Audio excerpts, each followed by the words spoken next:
Welcome to part 3 of the SME demo. In this section, we'll guide you through the user management features of your private SME corporate account. To begin, from your admin portal, go to the Queued Users tab.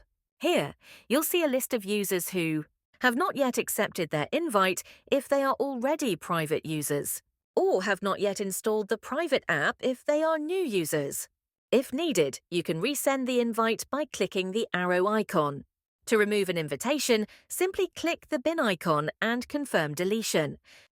Any user who does not accept the invite within 24 hours will automatically move to the Rejected Users tab.